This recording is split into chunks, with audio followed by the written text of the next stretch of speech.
well. I have problems winning sometimes with those. That is a big crowd. I'm not going to worry about it. Thank you very much.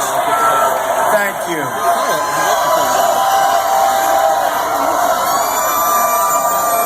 Thank you very much. So nice. So amazing.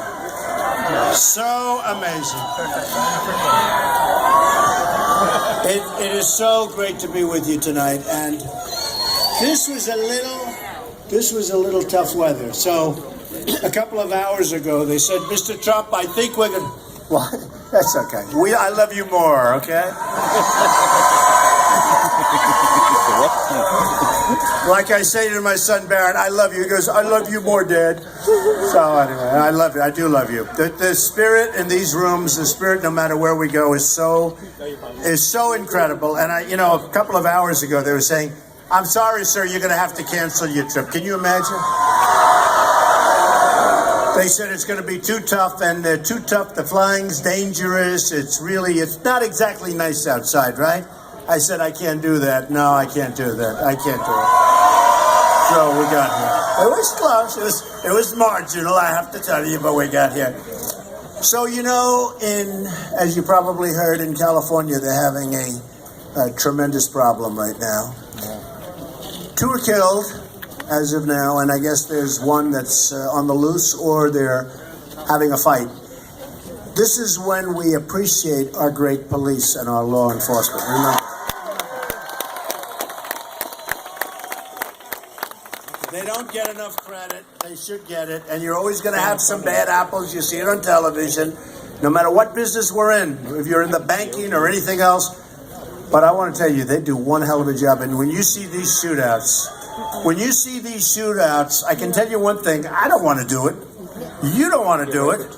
So we want to thank the police and law enforcement. They're unbelievable people. And with that being said, I think, could we have a moment of silence? A lot of people killed. And in honor of those people and the victims generally, let's have a moment of silence, please.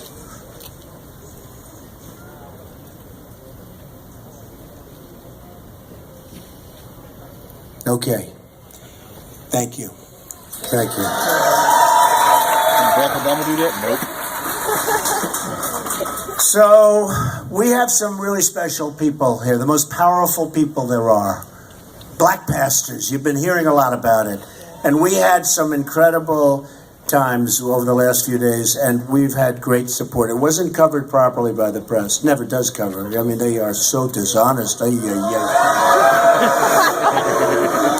But you probably read where a large, I don't even know the number, but a large group of black pastors came to see me in New York, in Manhattan. And it was really great. And one of them was Dr. and Pastor Steve Parson. And Steve put together a group of endorsers, all endorsers. And I said, well, you're endorsing me. I'm bringing you up for a couple of seconds. I'm going to say, I don't know if these people want to be preached to tonight. We want to hear about other things. Because Steve, can take over the whole night and I'll just leave. That's okay too.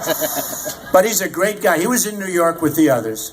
And I saw him. He's been all over television over the last couple of days. And he is a beautiful guy. So Steve, come on up with your friends. Come on up.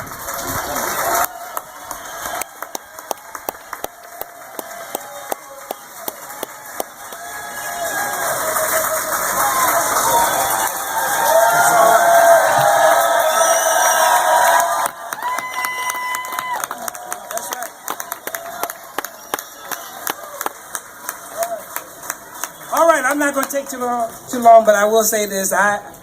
We're a group of black ministers, as you said, and then we have one token brother over there, right? But I will say this, that people ask me, well, why are you endorsing Donald Trump? Well, my opinion, he's the best and the only one that can beat Hillary Clinton. That's right. I mean, listen, we got to win. And one thing about Donald Trump is he's a winner. Amen? Oh, and here's another thing, too. He knows how to create wealth. Can I get an amen? Amen. And as a black minister, I'll just tell you this. We're right in the inner city. And I'll tell you, we need jobs. We need employment. We need businesses. And I tell you, who better can help us help ourselves than Donald Trump? You see? So I just tell you this, that I'm glad. I personally believe that this is a movement. It's a movement. And I believe that we're in a situation now where this country called America is going to come back and be made great again. Isn't that right? In fact, I believe it's a wealth transfer, a wealth movement, okay? And then I'll tell you one thing, Mr. Trump is going to make this military strong again, too. Well, why is that? Why is this? I'm not going to take too much time. I'll tell you this, Donald Trump just doesn't take anybody's mess.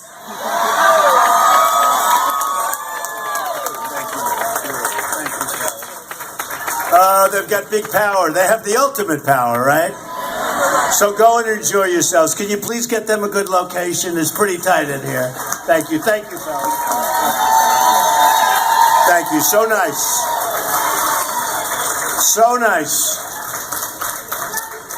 Do a fantastic job. I've seen what they do, and man, they do a job. Nothing easy in life, you know. Nothing easy. Sometimes that can be tough. You work in the inner cities, it can be pretty tough. It can be pretty tough.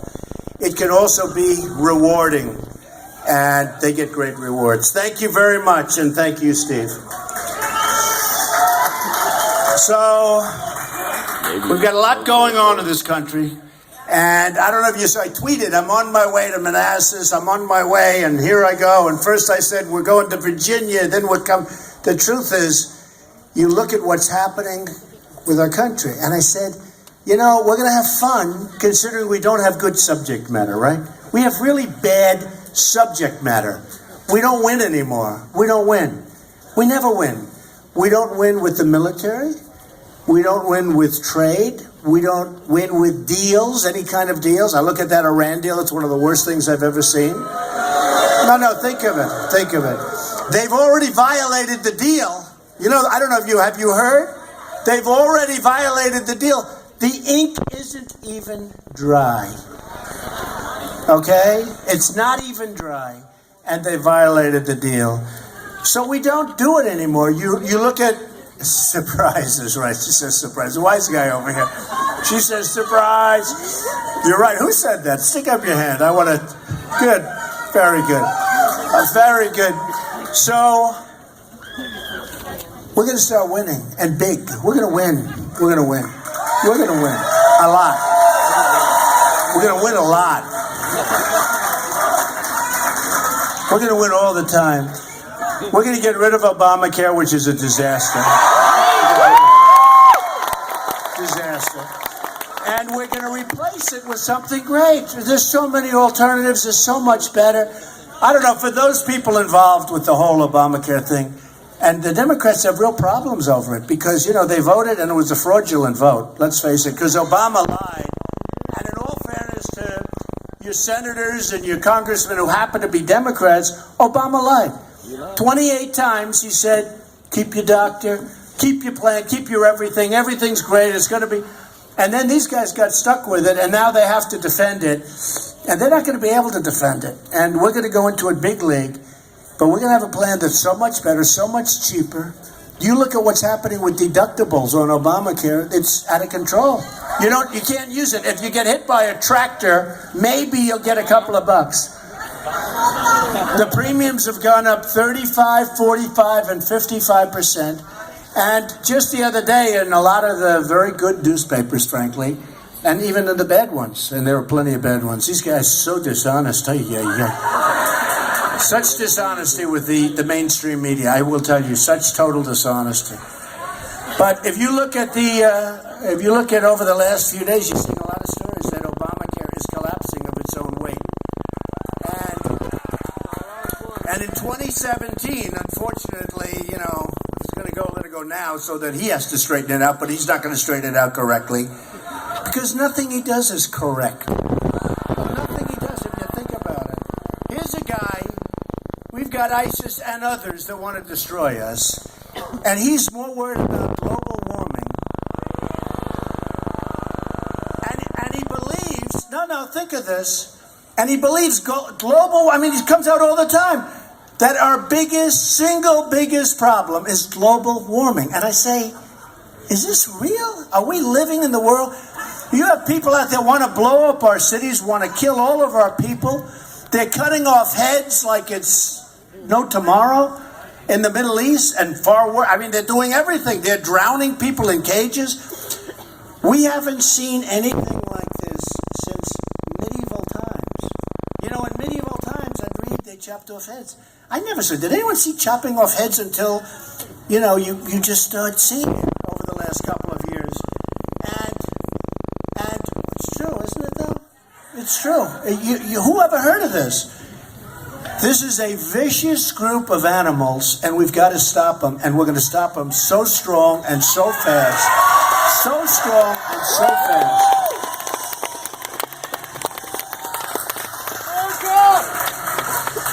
Now, one of the things I want to tell you is, because a lot of you have heard me speak and you've seen it, you know, they're always covered on live television. They get ratings. I speak, they get ratings, okay? They make a fortune off me, and I can't stand them.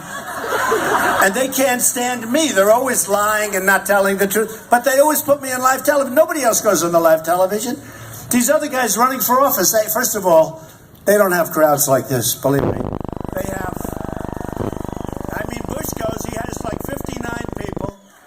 It's true.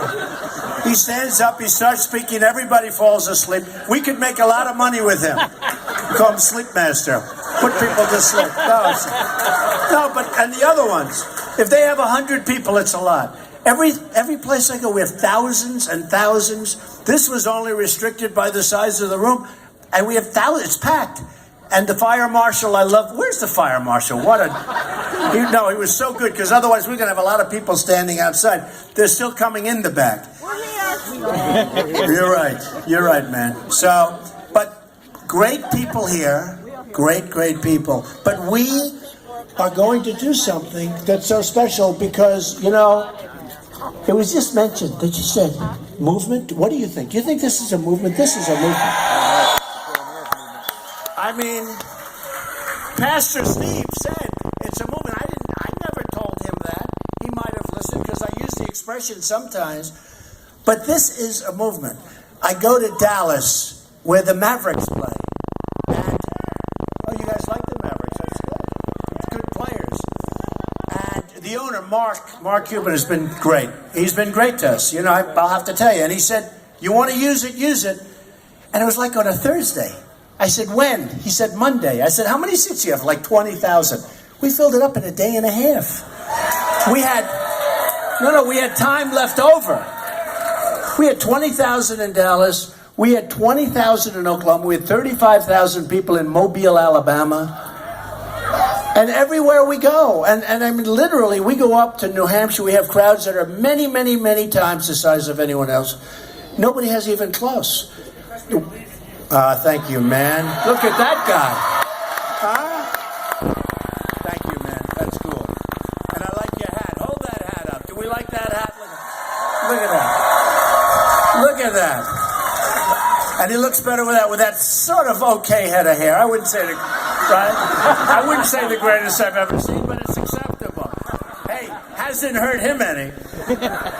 It's really great. Thank you very much. No, it's just an honor to be here. But we're going to be so proud. So I started this whole thing, as you know, in June.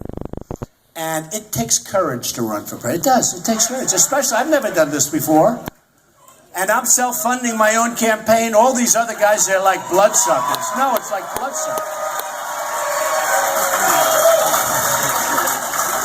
These PACs are a disgrace. They totally control the candidate. No, they're a disgrace. And I could have had a PAC. You know, Bush raised $125 million, and he's dying. And he's dying in the polls. Rubio, all of them. I won't say a couple of them, because so far a couple of them I like, but that'll end, because they all have to go through me. You know, they all have. No, it has to end. No, it has to. No, Cruz, as an example, Cruz has been great to me. He's been really nice no matter what he agrees. Everything's good. But at some point, he's going to have to say, I got to attack him, because otherwise I'm going to come in second place or third place or something. So they've all got to attack. And I love it when they attack, because so far everyone that's attacked me has gone bingo, right? It's true. They've gone down. They've gone down big league. I shouldn't say this in front of the pastors because they'll say, that's not nice. Is it okay? It's okay, right? They like winning. I mean, it's all about winning. It's really about making America great again. That's what it's really about. So today I read a big article that everyone's afraid to fight me. Because, hey, look, you look at Perry, very nice man from Texas, right? Governor Perry. And he was so nice to me. And all of a sudden, one day, I said, he couldn't have said that. He was vicious and violent. Went to Washington, made a speech. The whole speech was about me for like a half an hour. And I had to attack him. And I attacked him very viciously. And I feel guilty. Not really. I attacked him, remember, on the glasses? And I attacked him on the IQ, okay? And then you have a guy like Lindsey Graham. He's a sitting senator. And you go to South Carolina. And by the way, his plan. Oh, my God. I know so much more than he does. His plan is so bad, it's so stupid. It's so stupid. Remember that in The America We Deserve, I wrote that book in 2000. I wrote about Osama bin Laden. We got to take him out. You got to know where to use your power. And I said, and I don't know how many people saw it, but a couple of the announcers in the morning, they said, wait a minute, that book, what was it written in 2000? So I had Osama bin Laden, and the reason is, I watch and I listen, and there's this guy with a big mouth, who is very tall, and I said, wait a minute, let me ask you, oh, I hear some friends. I hear some friends. I hear some friends. They don't want to make America great again. I swear, I don't think they do. We want to be a unifier, and we have to be a unifier. We have to be. And the funny thing is, I do a great job with things, and they will be a big beneficiary, but maybe they just don't understand it yet. Okay? Maybe they don't understand it yet. But maybe the police could move them away so we can all hear ourselves, George. Get them out.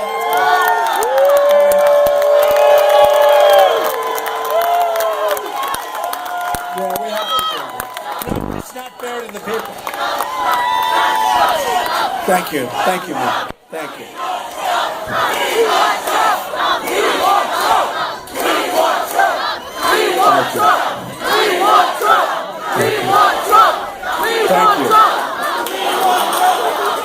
You know the sad thing, there's like a very small group of people out there, although they are pretty noisy, I will say.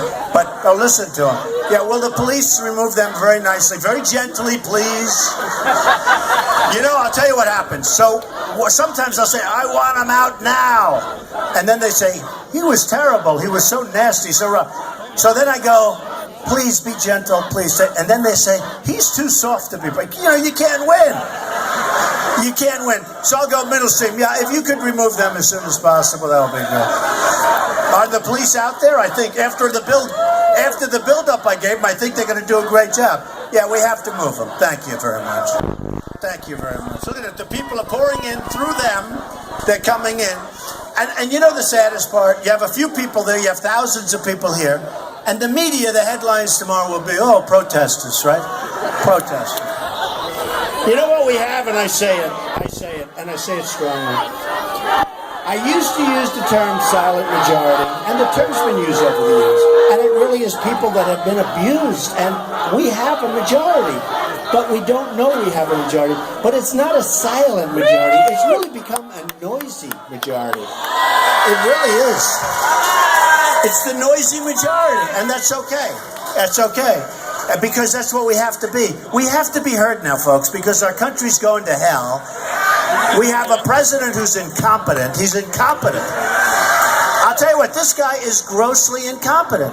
When I watch him taking all of this time, and you know what, I want clean air, I want clean water, I want it to be immaculate, I want it to be sparkling, I want it to be great. I've won so many environmental awards over the years. I'm good, I'm really a great developer. I'm a politician, but I'm a great developer, and I've won so many environmental awards, and I'm proud of them. I think it's a great thing, but it's gotten out of control.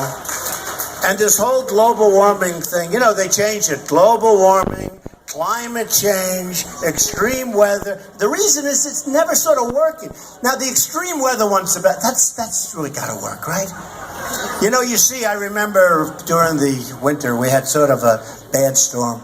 And they said, oh, wow, this is global warming, and it's unbelievable. And the snow was all over the place. And they said, we haven't had a snow. Now, this was the third. The number one snowstorm was in 1889, which blew everything out the window. Look, we're going to have, like this. It goes like this. And we want clean air, and we want clean water, and other things. But it's gotten to a point, people are making a fortune off this stuff, and our businesses are being hurt. Our manufacturers can't compete. China's over there right now laughing like hell at Barack Obama because we're stopping our plants from functioning and make it so expensive and not any better pollution-wise. So we're stopping our plants. We're doing all of this damage.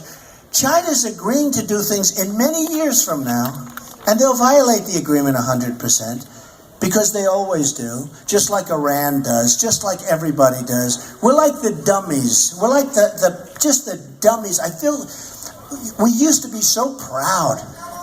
Now we feel so stupid. We're led by stupid people, and we can't have it anymore. We can't have it anymore. It's unbelievable.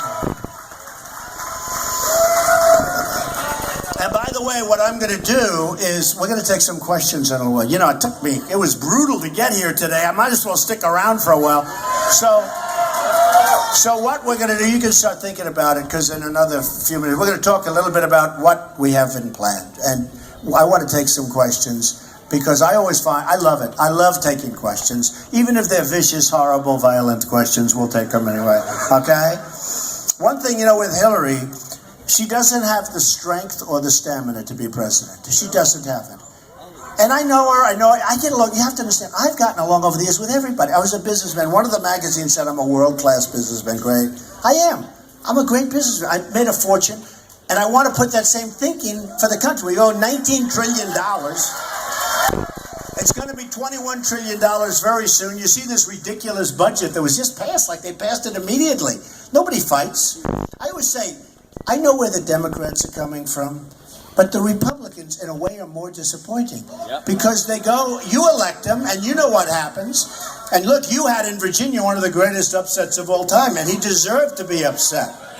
By the way, you know who's backing? Bush. That was the end of Bush. Yeah, can you believe that? But it was one of the greatest upsets. I think it never happened before.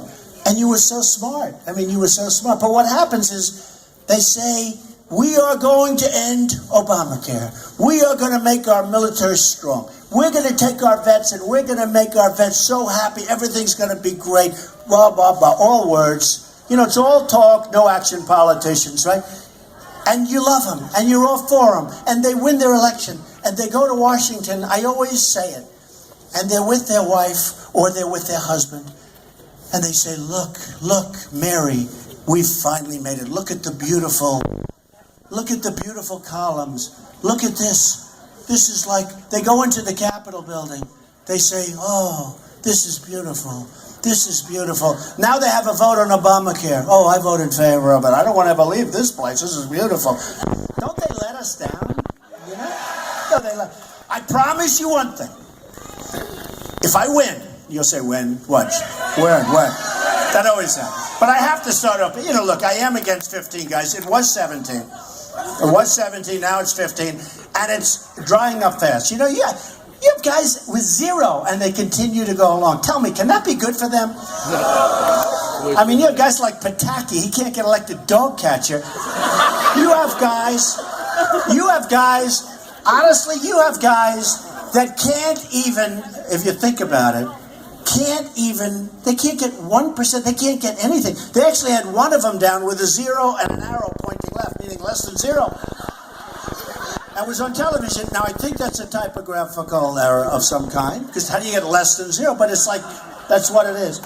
And some of them didn't even register in upcoming states. And now they've missed their times, right? They've missed their times. And I was told they've missed their times. Well, if a guy doesn't want to put up money because he knows he's not going to win, or he can't get enough signatures to register in a Virginia or a South Carolina or a New Hampshire or wherever it may be, but numbers of them haven't registered, Why do we allow them to debate? One of them, unfortunately. I mean, if somebody gives up the state of Virginia, or if somebody gives up the state of South Carolina, because, you know, they're pretty hard to get on the ballot. They are. By the way, I'm already on the ballot. I had so many, thank you. I know, they're just saying we helped you. No, we had so many, you know what we did? We took many times the number of signatures. We needed a lot. And we did it so quickly. Who did it? You did it right here. Stand up and take a bow. But you know what? And it's true. Thank you, honey. A really great job. I know that. If somebody doesn't get on the ballot, and they can't get on the ballot because they missed their time limit, so that means they gave up, you know, a major state someplace.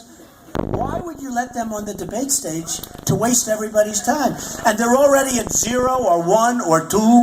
Why would you allow them to be on the debate stage? It's not unfair. It's just stupid. It's like, what are we doing? And you don't have time to talk. Mr. Trump, the war in the Middle East, in 30 seconds, sir, what would you do? 30 seconds. And you know, it's funny, on the debates, and I don't know if you've seen this, but I think almost, or just about every single poll, where they do the online polls after the debate, Drudge, who's an amazing guy, by the way, if you haven't met Drudge, we love Drudge. He's an amazing guy. But Drudge, Time Magazine, Slate, every one of these groups, they're doing these online polls. There are like 6 or 7 every debate. I've won every single poll in every single debate. And I'm really happy about it. Now, I'll tell you because it's become a big story. So the other day I said, I don't want to brag. Am I okay to brag? Is that all right? So I will. So let's say they would have had a couple of million people watching the first debate, right? You know. And it used to be that these debates, nobody even wanted them. The television network, they had, I think they forced them down their throat. You have to take the debate or we're taking your license away or something, right? So the first debate was by Fox, and they had 24 million people, actually more than that after the final numbers, but 24 million people, which was about the largest in the history of cable television, right? The next one was CNN with 23 million people. Now think of this. CNN's covered some pretty big events like wars and other things, right? In the history of CNN, it was the highest rated show they've ever had. And they made it 3 hours, which they shouldn't have done. Because it was too long. Not for me. I could stand up, I could do this for 20 hours straight, it wouldn't matter. But nobody wants to watch this stuff for 3 hours. Especially when 90% of the people know they're doing it. I don't even know why they're doing it, but nobody wants it. So that was unfair. And then when we went to CNBC, where that guy John Harwood, what an idiot he was. No, right? No, how bad. He's not even a professional. And I have to tell you, for 4 weeks before that, he was so nice to me. Oh, Mr. Trump, oh, you're so wonderful. You know, Mr. Trump, you're great. And then he comes out with a question. He reads it, Mr. Trump. And, you know, he reads a wise guy question. I said, that's not a very nice question to start off the day. But they wanted 3 hours. Because advertising sells for so much now that they make a fortune. And I said, I'm not going to let them have 3 hours. I'm not going to let them have it. And everyone said, these same people, they said, oh, you'll never be able to stop them. And I said, yes, I will. I stopped them. I think it took me, what do you think, Corey, about 3 minutes? No, I said, I'm not going. And I have to tell you, Carson said, he'll go along with it. So that was very nice, Ben Carson. And he said, no, I have to give credit where credit is due. Because I've been a little bit rough on him. But I have to give credit where he came along and he said I would go along. And just so we went in, and I said to 2 of us, we're not doing it. And they folded like an umbrella. It took 2 minutes. So now my big thing is they all say, you can't get Mexico to pay for the wall. Try it. Try it. We're going to build a wall.